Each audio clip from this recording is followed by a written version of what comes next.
Dios del Creador Jesús.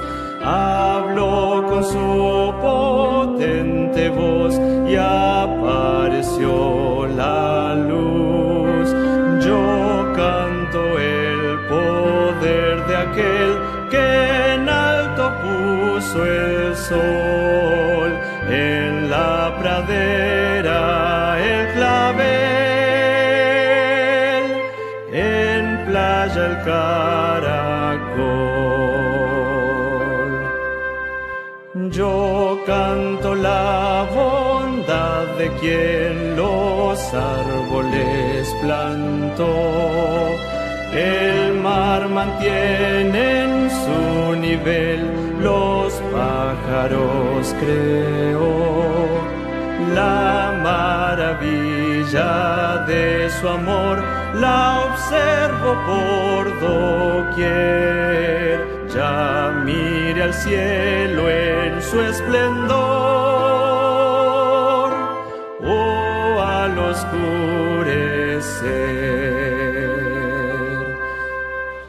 Tus glorias proclamadas son por cuanto aquí se ve. La flor, el viento y el gorrión, la risa del bebé. Bien sé que en tu presencia estoy, que tú conmigo vas, y si al confín del mundo voy, tu Dios allí está. Bienvenidos nuevamente a la casa del Señor y bienvenidos a la apertura de la palabra.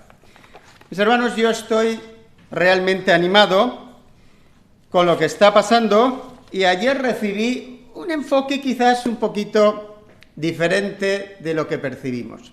Llamé a mi hermano viniendo de Manacor, ahí fuimos a ver un sitio para bautizar mañana. Tenemos 3 almas preciosas que se van a entregar a Cristo y aprovecho los viajes para hacer llamadas.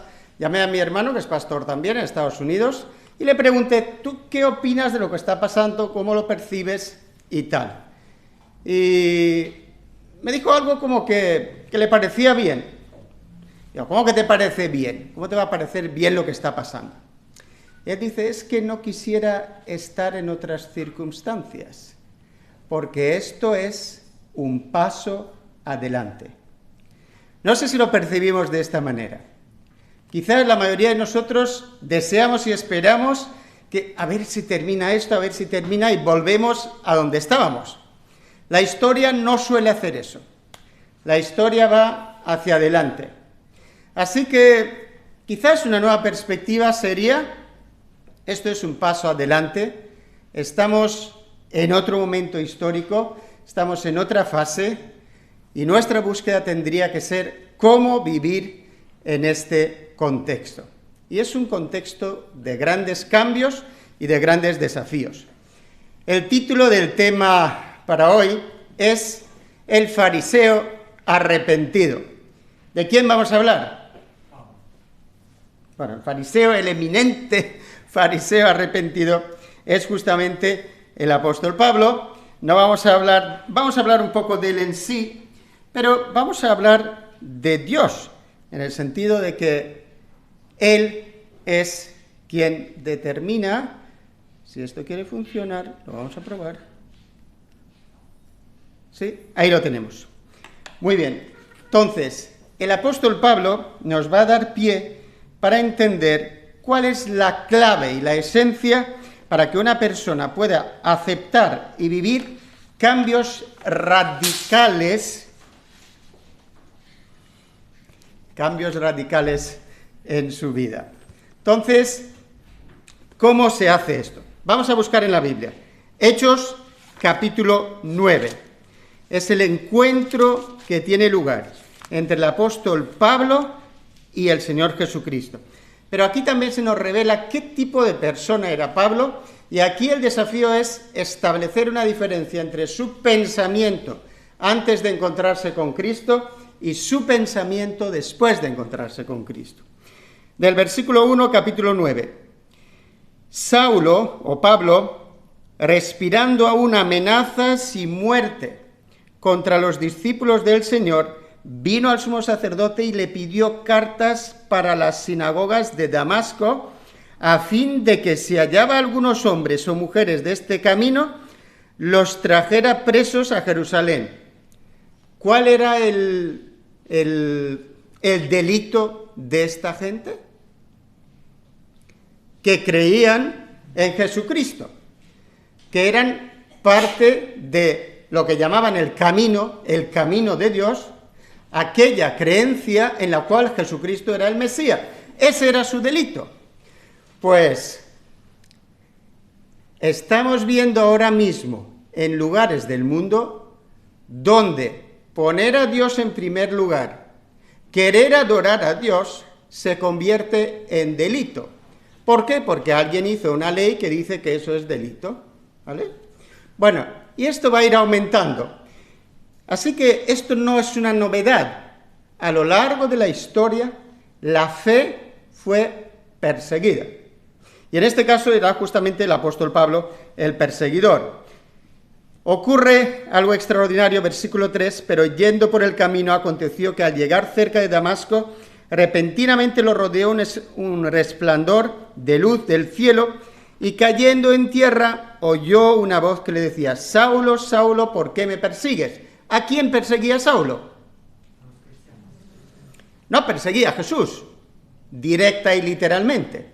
Lo perseguía en la persona de sus discípulos. ¿A quién se está persiguiendo cuando a los cristianos se les convierte en delincuentes? A Jesús. Retengan esto porque vamos a comprobarlo con la Biblia si esto es así o no es así, ¿vale?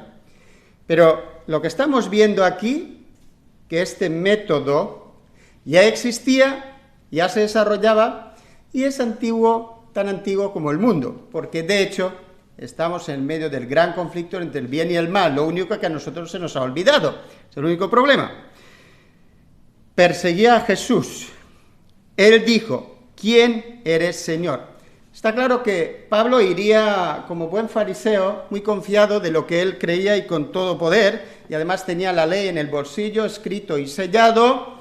Entonces no pasaba nada a que fuera a una casa, dice Hechos de los Apóstoles, que arrastraba a hombres y mujeres y los llevaba a la cárcel, y cuando los mataba, él daba su voto. Y en el caso de Esteban hizo un trabajo interesante que fue guardar la ropa de los demás.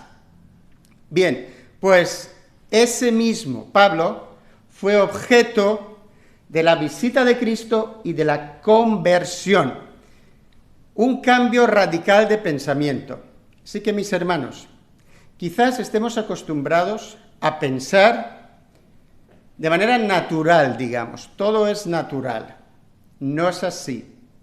También quizás estemos acostumbrados a pensar que la verdad es la que viene a través de la tele. No es así.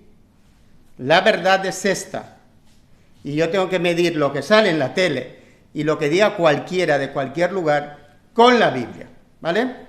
Entonces, el Señor Jesús le dice y se identifica ante Pablo como el Jesús que Pablo conocía y en quien no creía y en quien creían los demás cristianos. Esa era la única diferencia. Yo soy Jesús. Podía haber dicho cualquier otro nombre de Dios. Dice, no, yo soy Jesús, a quien tú persigues, dura cosa te es dar coces contra el aguijón. Él, temblando y temeroso, ya cambió de estado, dijo: Señor, ¿qué quieres que yo haga? Y este es el primer versículo que os propongo que lo tengamos por aplicación en este contexto. Aunque se caiga este mundo, la pregunta es: Señor, ¿qué quieres que yo haga? Hoy he tenido un estudio bíblico con dos personas, dos estudios bíblicos preciosos. La verdad que me encanta este periodo. ¿Saben por qué? Porque están llegando personas que tienen sed de la palabra de Dios. ¿Han escuchado de eso alguna vez?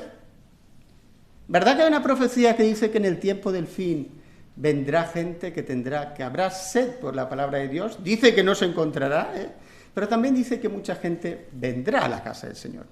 Bueno, pues hoy he tenido 2 estudios bíblicos con 2 personas que tienen sed por la palabra de Dios. Una se va a bautizar mañana. Y hablábamos justamente de lo que significa el bautismo. El bautismo significa aceptar a Jesús. Se trata de Jesús y de cómo reaccionas a Jesús. Y hay que añadir esta oración o esta pregunta.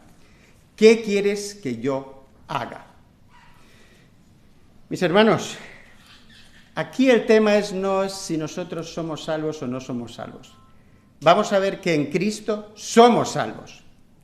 El tema es si yo me comporto como un salvo. Si yo me comporto como un discípulo de Cristo en este tiempo y en este contexto. Este es el desafío. Señor, ¿qué quieres que yo haga? Si tú has descubierto a Cristo, o si Cristo te ha descubierto, se te ha revelado a ti, la pregunta es, ¿qué quieres que yo haga? Eso es lo que hizo Pablo cuando Cristo se presentó a él. Entonces el Señor le muestra todo el camino y dice algo de él que podría ser bien útil para cada uno de nosotros o podríamos identificarnos con esto. Ve, porque instrumento escogido me es este para llevar mi nombre en presencia de los gentiles, de reyes y de los hijos de Israel, porque yo le mostraré cuánto le es necesario padecer por mi nombre. ¿Cómo? Menuda promesa, ¿verdad? O sea, yo te llamo a que seas mi discípulo, te voy a dar el Espíritu Santo. Vamos a ver el versículo anterior. Hemos orado por la lluvia tardía y por el don del Espíritu Santo. Veamos el versículo 17. Fue entonces Ananías, entró en la casa y poniendo sobre él las manos dijo: hermano Saulo, el Señor Jesús, esto es muy interesante, Ananías sí que conocía claramente quién era y sabía a quién estaba referencia, el Señor Jesús de Nazaret. El Señor Jesús, que se te apareció en el camino. ¿Cómo sabía Ananías que se le había aparecido a Saulo, a Pablo, Cristo? Porque a él también le había hablado. El Señor Jesús, que se te apareció en el camino por donde venías, me ha enviado específica y expresamente. El Señor habla a sus hijos. El Señor habla de manera comprensiva a aquellos que lo buscan. Esto no es ninguna mentira, esto es así. Yo os puedo decir que en muchas ocasiones he pedido respuestas específicas del Señor y me dio respuestas específicas en ciertas situaciones, concretas, muy concretas. Esto es bíblico, todo es bíblico, lo que es bíblico es para ti y es para mí. Así que el Señor le hablaba a un señor Ananías, ¿vale? Convertido, no hacía mucho el cristianismo, no tenía más que 3-4 años, y Cristo le hablaba directa y específicamente. Así que le habló, le envió donde estaba Pablo. Fíjense con qué objetivo. Me ha enviado para que recibas la vista mediante su imposición de manos y seas lleno del Espíritu Santo. Y luego, siendo lleno del Espíritu Santo, ¿qué es lo que iba a haber en la vida de Pablo? Le mostraré cuánto le es necesario padecer por mi nombre. ¿Estamos dispuestos, hermanos y hermanas? ¿Hemos entendido lo que es el cristianismo? Cristianismo es seguir a Jesús. Y seguir a Jesús es un riesgo en este mundo. Es un riesgo. Pero Jesús es el vencedor. Hemos dicho que tenemos que averiguar si la lucha es tal como hemos dicho en contra de Cristo. Vamos a Apocalipsis 17. Apocalipsis 17 es un capítulo que vale la pena que lo estudiemos nuevamente. Habla de los eventos del tiempo del fin. ¿Estamos ahí? Versículo 14, ¿vale? Bueno, voy a leer y voy a explicar un poquito unos versículos para que entendamos. La realidad histórica que nosotros vivimos es parte de esto que vemos aquí, ¿vale? los 10 cuernos que has visto son 10 reyes que aún no han recibido reino. Esto es una referencia apocalíptica a Europa, claramente. Recibirán reino, pero recibirán autoridad como reyes por una hora, por un tiempo muy corto. ¿Con quién? Juntamente con la bestia. ¿Qué bestia? En Apocalipsis 13 se te describe claramente quién es ese personaje. Y es muy sencillo decir que se encuentra en Roma. ¿Y qué es Roma? Con lo que todo significó. Y significa, la gente está muy engañada. Esta es la palabra. Nosotros como cristianos, leyendo y escudriñando la Biblia, deberíamos entender dónde nos encontramos en el tiempo, por un lado, y preguntarnos, Señor, ¿qué quieres que haga en este tiempo? Las cosas no van a cambiar. Más o menos, no sé, los que están pinchados, fíjense la dictadura de la minoría, acaban de poner el papelito verde aquí en Europa para que viajes, no nos equivoquemos y por lo menos pensemos sanamente. Aquí no se está premiando a los buenos, se está castigando a los que no hacen exactamente e inmediatamente lo que dice el gobierno. ¿Se ha entendido? El derecho a la libertad de movimiento es un derecho inherente de todo ser humano. No nos lo tiene que dar nadie, nos lo dio Dios cuando nos dio esta tierra. Ahora mismo lo que se está haciendo es dividir el mundo entre dos categorías, buenos y malos. ¿Quiénes son los buenos y quiénes son los malos? Los buenos son los que hacen lo que se les dice. Los malos son los que no hacen eso. Aquí la historia, en 1978, creo que dejó de ser una dictadura, ¿verdad? ¿Me equivoco? 1978. Y quizás 40 años son muchos años y hemos perdido de vista lo que eso significa. Pero algunos que lo han vivido más recientemente, como Romeo, yo no lo he vivido tanto, pero algunos que lo han vivido más recientemente entienden lo que significa esto. Los buenos son los que hacen lo que se les dice. Los otros son malos. Lo peor es cuando nosotros permitimos que en nuestro corazón cambien los valores y empecemos a hacer categorías de las personas en base a cómo se nos dice. Para Dios todos son buenos. Amén.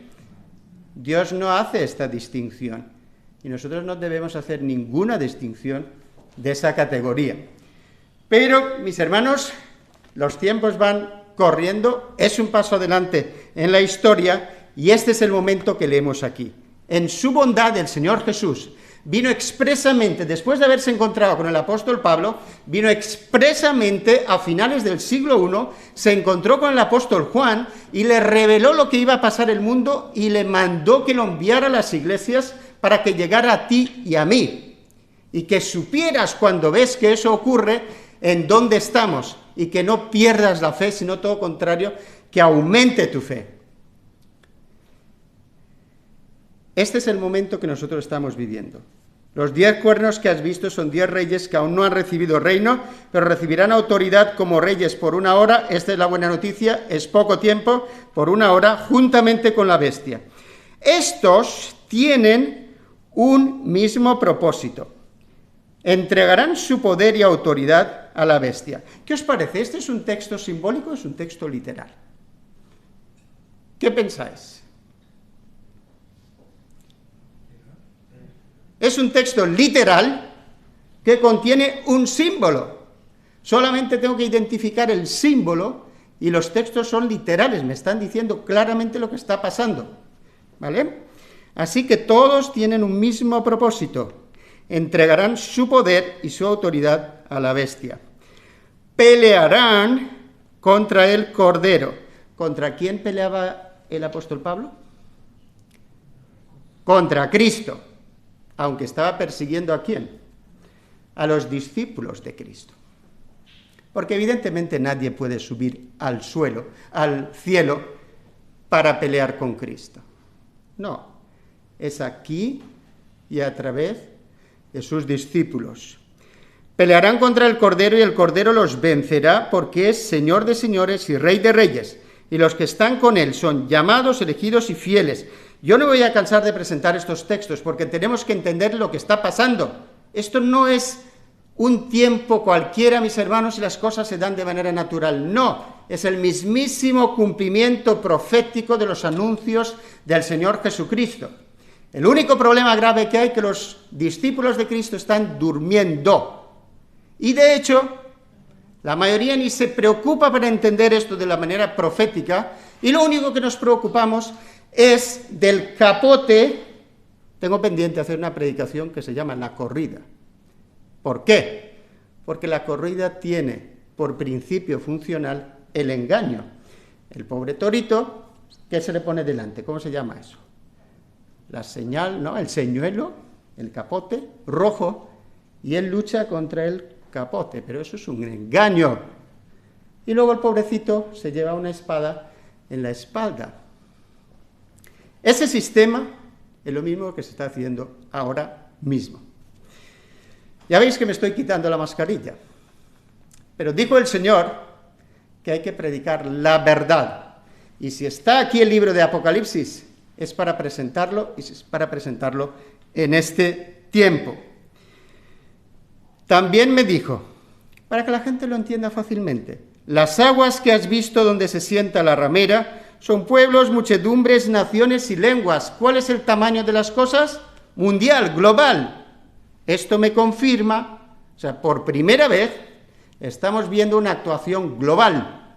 Pues esto me está confirmando que la palabra de Dios se está confirmando paso a paso y que lo estoy entendiendo correctamente. Pero ahora hay una gran noticia. Esto no durará para siempre, va a durar poco y va a tener un revés además. Versículo 16.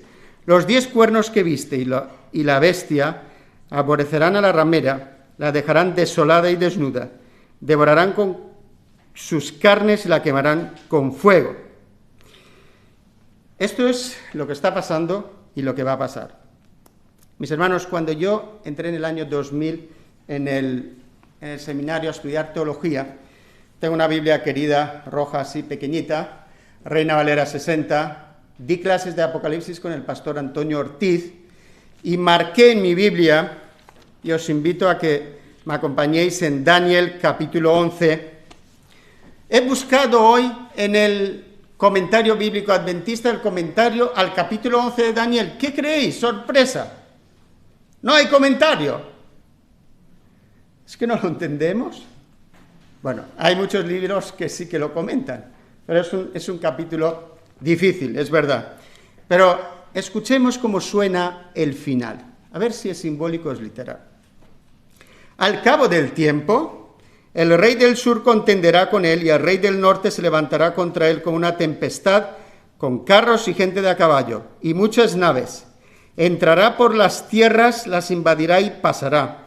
Entrará en la tierra gloriosa y muchas provincias caerán, pero escaparán de sus manos Edom, Moab y la mayoría de los hijos de Amón. Esto pasó, mis hermanos. Yo tenía una marca en mi Biblia, en el versículo 40, hecho en el año 2000, diciendo, aquí estamos. Hoy he cambiado esa marca, porque esto pasó bajo nuestros ojitos. Algunos, entendiendo la palabra de Dios, ya han dicho por adelantado que eso va a pasar y dijeron quién lo iba a hacer. Dijeron, Estados Unidos va a atacar todos estos países y los va a conquistar. ¿Por qué? Porque lo dice la Biblia. Pero a nosotros eso nos sirve solamente como referencia. El Señor Jesús dijo, os he dicho estas cosas antes de que ocurra, para que cuando ocurra vosotros creáis. Sirven para aumentar nuestra fe, para eso sirven. Pero ahora vienen cosas más interesantes. Fíjense que aquí se citan algunos países por nombre para que lo puedas ver fácilmente, y lo has visto en las noticias. Extenderá su mano contra las tierras y no escapará el país de Egipto. Egipto es un país importante en la Biblia, es una referencia fácil de identificar, y lo hemos visto con todos. y algunos que están al lado, se apoderará de los tesoros de oro y plata, de todas las cosas preciosas de Egipto, los de Libia y de Etiopía los seguirán. No sé si sabéis que la Etiopía de aquí es otro país, no es Etiopía actual, es Yemen, de donde venía la reina de Saba. ¿Y saben qué? Están en guerra. Lo que pasa es que no salen las noticias porque ya no es de interés, pero todavía están en guerra, no se ha resuelto el tema ahí. Bien, el versículo 44, y aquí os pido colaboración. Versículo 44. Pero noticias del oriente y del norte lo atemorizarán y saldrá con gran ira para destruir y matar a muchos. Hermanos, ¿qué significa esto? ¿Quién quiere decirnos cuál es la comprensión que tenemos de este versículo? ¿Alguien nos quiere dar una respuesta? ¿A qué el norte en la Biblia? ¿A qué hace referencia? Babilonia. Puede ser, puede ser. ¿Y el este?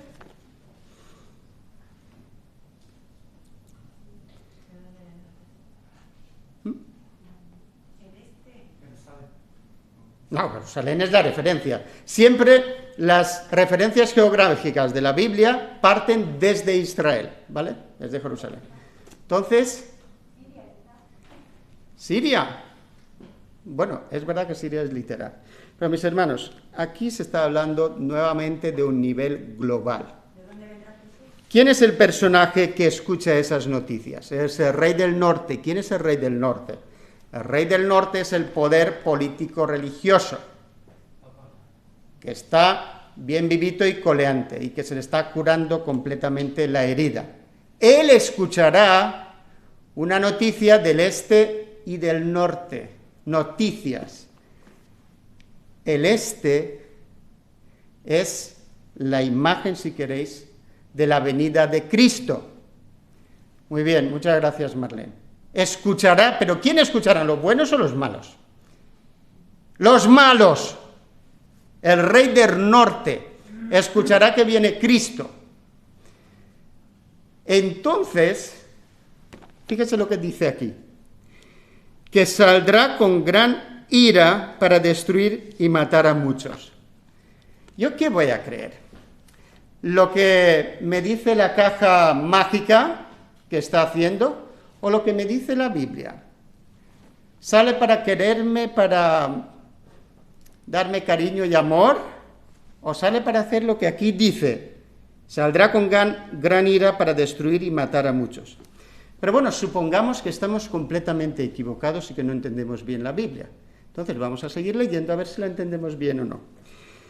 Plantará las tiendas de su palacio entre los mares y el monte glorioso y santo, es decir, se pondrá entre la gente y Dios, ¿vale? Pero llegará a su fin y no tendrá quien le ayude. En aquel tiempo se levantará Miguel, el gran príncipe que está de parte de los hijos de tu pueblo. ¿Estamos comprendiendo bien o no? ¿Qué es lo que va a pasar en este tiempo? ¿Quién es Miguel? Es Jesús.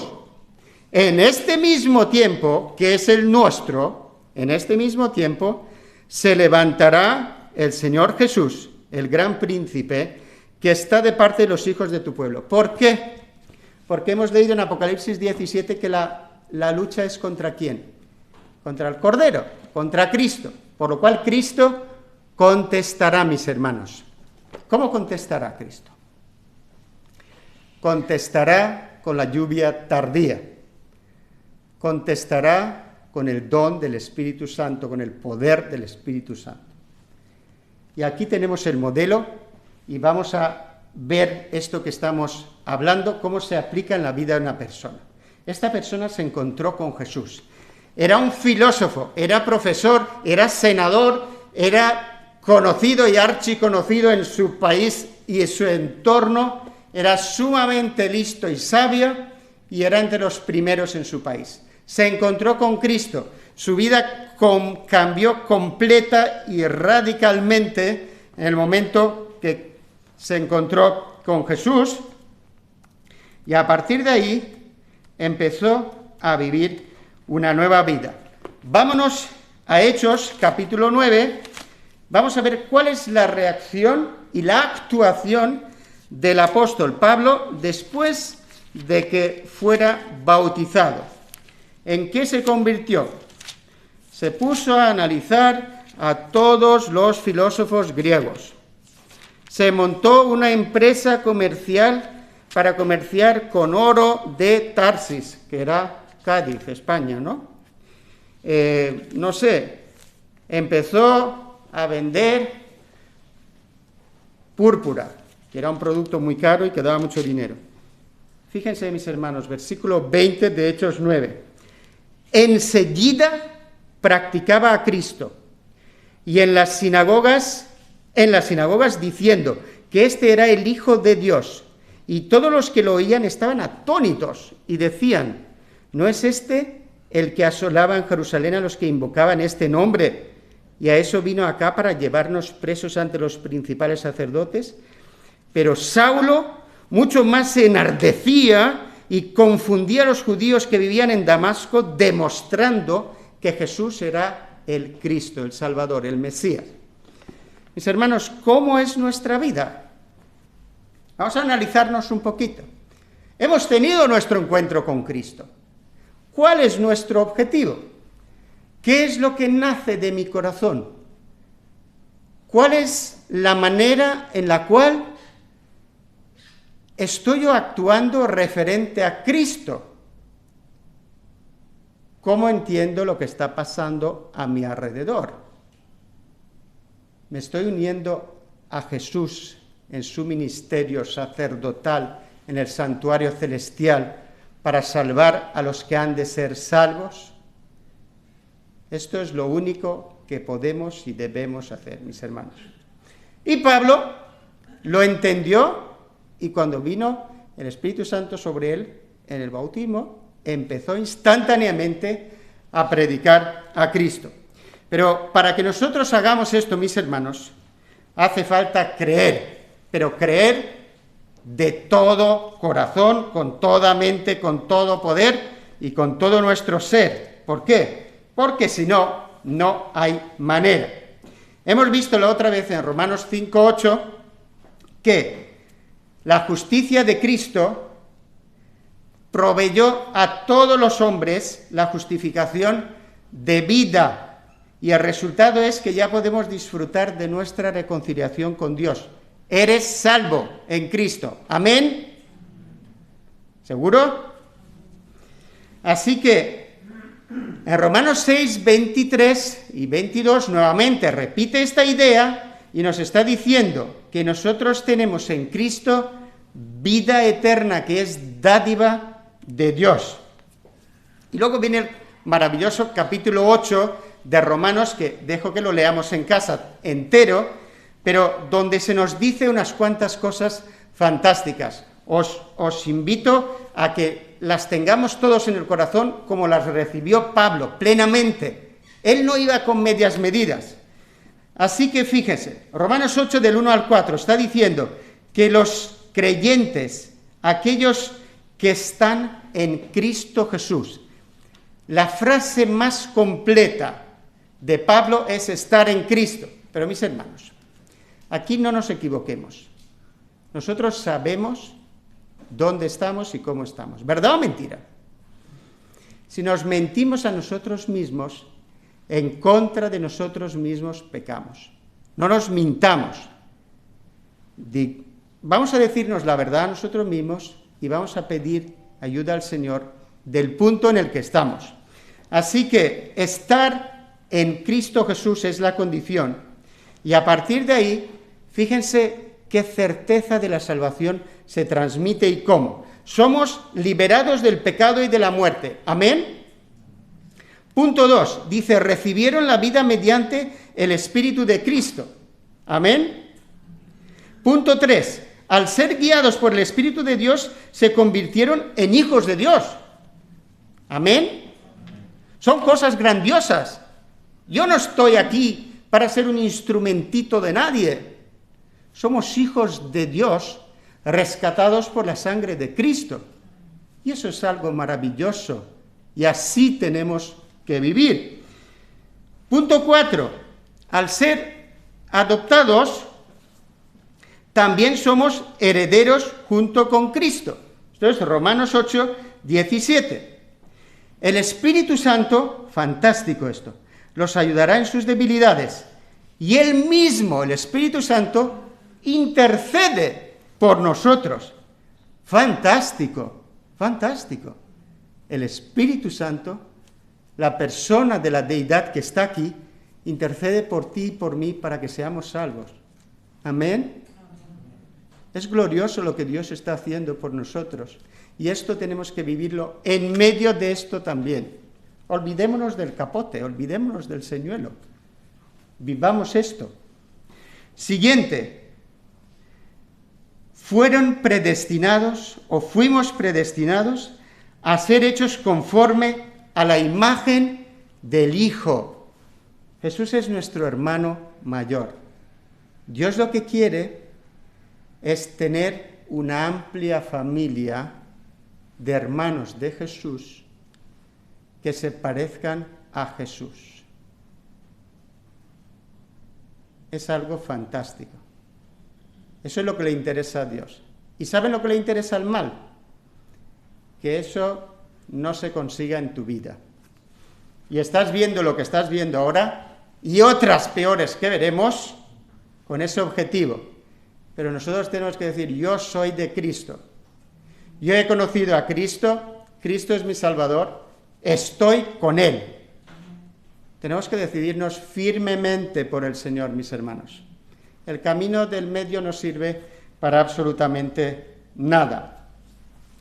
Del versículo 31 al 36, en Romanos 8, se construye una extraordinaria defensa de la seguridad de la salvación.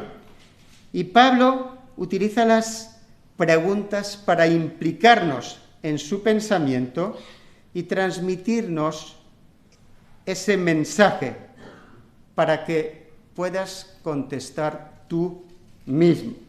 Así que, finalmente, él nos va a dar una respuesta axiomática. Él dice así: somos más que vencedores por medio de aquel que nos amó, por lo cual estoy seguro que no hay absolutamente nada en ninguna parte que nos podrá separar del amor de Dios que es en Cristo Jesús, Señor nuestro.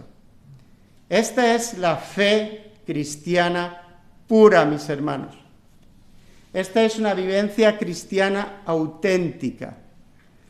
Esto es lo que ocurre en el corazón del ser humano cuando Cristo es realmente visto como es y lo que es. A Pablo le cambió completamente el pensamiento y le cambió completamente la vida y los intereses. Y está en la palabra de Dios para que nosotros aprendamos de ello. Ahora, Pablo se lo aplicó a sí mismo y dio testimonio de ello. Se lo transmitió a otro, a un joven, Timoteo. Así que él va a decir en 2 de Timoteo 4:8, por lo demás, me está guardada la corona de justicia, la cual me dará el Señor, juez justo, en aquel día, no solo a mí, sino también a todos los que aman su venida. Amén. Mis hermanos, ¿estamos preparados? ¿Hemos renunciado a los bienes materiales por Cristo? No estoy diciendo que dejemos de vivir, estoy diciendo que no amemos nada material más que a Cristo. ¿Hemos renunciado a nuestra salud por Cristo? No sé si le encontramos el significado a esta pregunta. Porque cuando te metan en la cárcel, o cuando metieron en la cárcel a Pablo y a Bernabé, tuvieron unos cuantos problemas de salud. Cuando no tenían dónde dormir, pues también podrían tener problemas de salud, pobrecitos. Cuando les daban 40 latigazos, desde luego no se resolvía esto con crema Nivea. Es decir, las cosas son serias, pero al mismo tiempo la promesa de Dios y el amor de Dios es enorme y precioso. Y lo que le movía a Pablo era esto. Yo sé que estoy salvo, decía Pablo. claramente. Él no tenía ninguna duda. ¿Qué es lo que debo hacer para ser salvo? Es tan sencillo y se concentra en una declaración tan sencilla. Y de hecho, en Hechos, capítulo 16, del versículo 30 al 31, es el caso del carcelero de Filipos. Nosotros hoy día diríamos que esto no puede hacerse, ¿verdad? Pero esto ocurrió en unas horas con una persona que desconocía completamente a Cristo. Vio el poder de Cristo, deseó tener lo que esos cristianos auténticos tenían, que eran Pablo y Bernabé. Entonces dice, voy a leer del 29. Él entonces pidió una luz, se precipitó adentro y temblando se postró a los pies de Pablo y de Silas. Si el Espíritu de Dios está en nosotros, va a ser percibido por los demás también, mis hermanos. No tengamos dudas en eso. Este era policía, el señor este. Los sacó y les dijo, señores, ¿qué debo hacer para ser salvo? Él mismo percibió que ellos eran salvos y que eran hijos de Dios y que no eran personas cualquiera. Ellos dijeron, cree en el Señor Jesucristo y serás salvo tú y tu casa. Y los bautizó aquella noche. Mañana por primera vez vamos a realizar, y me siento que voy a realizar, un bautismo al estilo del Nuevo Testamento, donde no vamos a esperar o no vamos a buscar que alguien se convierta en un miembro de iglesia, sino en un hijo de Dios, que no sabemos cuánto estará, cuánto no estará, a dónde irá, no lo sabemos porque hay tanta instabilidad, pero estamos sirviendo a Cristo para que Él sea salvo. El apóstol Pablo, mis hermanos, en muchísimos textos, si alguien quiere, ahí tenemos un montón de referencias, él habla de la salvación con certeza. Y esto es el motor que nos debería de mover y sostener en este tiempo. Esto debería de hacer en nosotros un cambio en la escala de valores y decir Dios primero. En la vida de otros sí ocurre. He puesto el ejemplo de algunas iglesias, cuales han dicho si es Pascua, porque ellos creen que hay que celebrar Pascua, celebraron la Pascua y adoraron a Dios en Pascua. Y vino la policía para cerrarles la iglesia, pero ellos hicieron lo correcto. Tenemos que analizarnos y volver a analizarnos en lo que nosotros creemos. Lo último, finalizo con esta declaración del libro de Hans Larondel, que se llama justamente La certeza de la salvación. Él dice así: la teología de la seguridad de Pablo descansa sobre esta piedra angular. Los creyentes son justificados por la fe en Cristo porque están en Cristo y se pusieron bajo su reinado y su dominio sacerdotal. Amén. Esta es mi fe que aprendí de la palabra de Dios. Esta es la fe que tuvieron nuestros padres, los primeros apóstoles, y esta es la fe a la que somos llamados hoy día. El Señor les bendiga grandemente y que siembre en nuestro corazón lo profundo, lo ancho y lo alto del amor de Dios, y que nada puede en realidad separarnos de Cristo. Amén. Amén.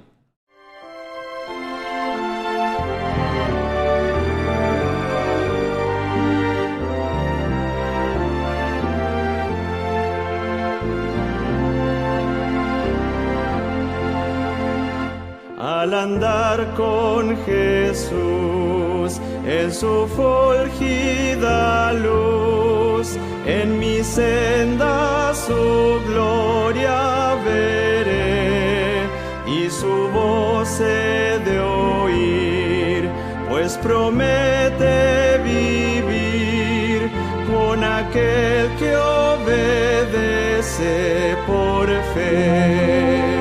Su santa ley obedezco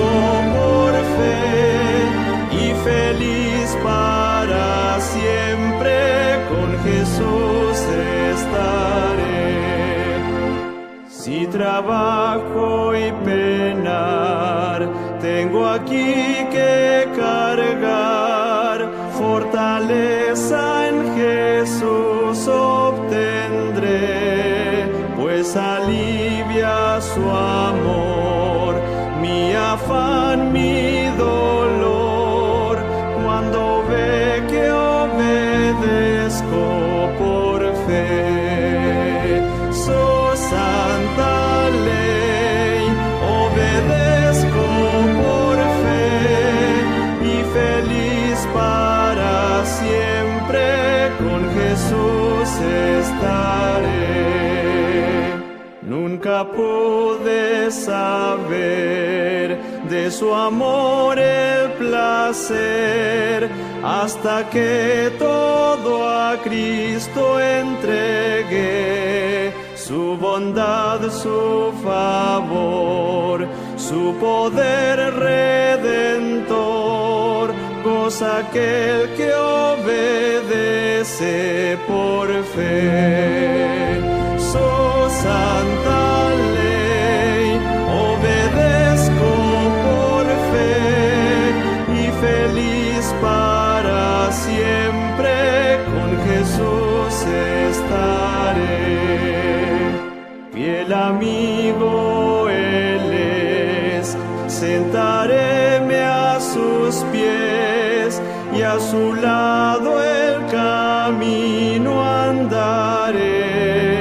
Lo que Él diga haré, donde Él quiera iré, sin temor obedezco por fe.